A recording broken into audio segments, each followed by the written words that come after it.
नमस्कार मैत्रिणींनो, उपवासाची थाळी आज आपण भाग 3 बघणार आहोत. पण त्याआधी तुमचं सर्वांचं माझ्या चॅनलमध्ये मनापासून स्वागत आहे. आज आपण बघणार आहोत राजगिऱ्याचे पराठे आणि बटाट्याची भाजी. चला तर मग पाहूयात आपण काय काय घेतलंय ते.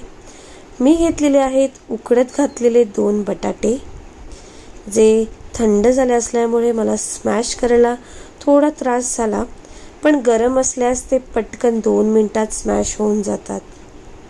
सो अशा प्रकारे आपल्याला ते चांगलं स्मॅश करून घ्यायचं आहे स्मॅशरच्या मदतीने. तुम्ही हातानेही करू शकता. त्यानंतर राजगिऱ्याचा हा ब्रँड वापरलेला आहे मी. तुम्ही घरी असलेलं राजगिऱ्याचं पीठही वापरू शकता, तुमच्या गावाकडून वगैरे आणलेलं तेही वापरू शकता, काही प्रॉब्लेम नाही. सो मी घेतलेलं आहे 1 वाटी त्यासाठी राजगिऱ्याचं पीठ आणि चवीपुरतं मीठ. आता आपल्याला चांगलं त्याला मिसळून घ्यायचं आहे, जेणेकरून राजगिऱ्याचं पीठ त्यामध्ये प्रॉपर बाइंड व्हायला पाहिजे. प्रॉपर त्याचा गोळा जसा आपण पीठ करतो त्यामध्ये हे करताना पाणी अजिबातही घालायचं नाही आहे. त्यामुळे आपल्याला चांगलं त्याला अशा प्रकारे घसटून मिसळून घ्यायचं आहे, जेणेकरून प्रत्येक पिठाला बटाट्याची टेस्ट लागायला पाहिजे. सो त्यानंतर आपल्याला त्याला तेल घालून पुन्हा एकदा चांगलं स्मॅश करून घ्यायचं आहे, मळून घ्यायचं आहे. अशा प्रकारे मळलं की लास्टला एकदम थोडंसं असं वरच्यावर पाणी घालून त्याला चांगलं आपण चपातीला जसं मऊ करतो पीठ तसं थोडंसं करून ठेवून द्यायचं आहे, फक्त 5 मिनिटासाठी. 5 मिनिटं झाल्यावर तुम्ही बघू शकता अशा प्रकारे गोल करून आपल्याला ठेवून द्यायचं आहे. त्यानंतर जसे आपण चपातीचे गोळे करतो तसं ह्याचंही करायची गरज आहे, जेणेकरून आपल्याला पराठे पटकन व्हायला पाहिजे त्यासाठी. सो त्यानंतर मी चपाती लाटायला घेते, म्हणजे आपले राजगिऱ्याचे पराठे. पण पीठ त्याचं मऊ असल्यामुळे ते लाटणीला घडी चिटकू शकतं.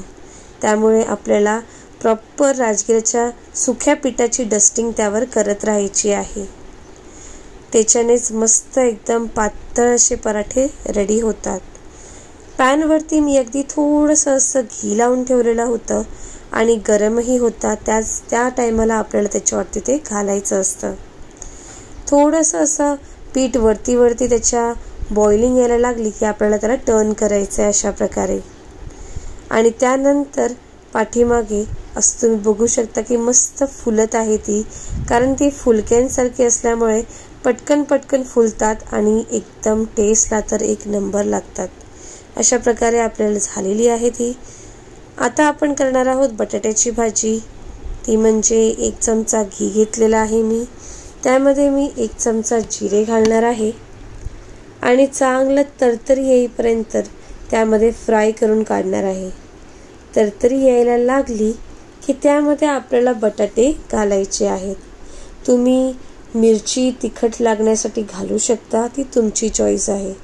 मला असेच तडका दिलेली बटाट्याची भाजी फार आवडते राजगिऱ्याच्या पराठ्याबरोबर, आणि त्याचं कॉम्बिनेशन पराठ्याबरोबर राजगिऱ्याच्या 1 नंबर होऊन जातं. त्यामुळे ट्राय करून बघा आणि मला नक्की कळवा कशी झाली ती. आवडलं असल्यास करून बघा. पण त्याआधी जर तुम्हाला माझा व्हिडिओ आवडला असेल तर नक्की लाईक करा, शेअर करा, सबस्क्राईब करा. सबस्क्राईब करणं खूप जास्त गरजेचं आहे. त्याशिवाय तुम्हाला माझं बाकीची रेसिपीज दिसणार नाहीत. मी गोव्यातील मस्त रेसिपी घालत असते.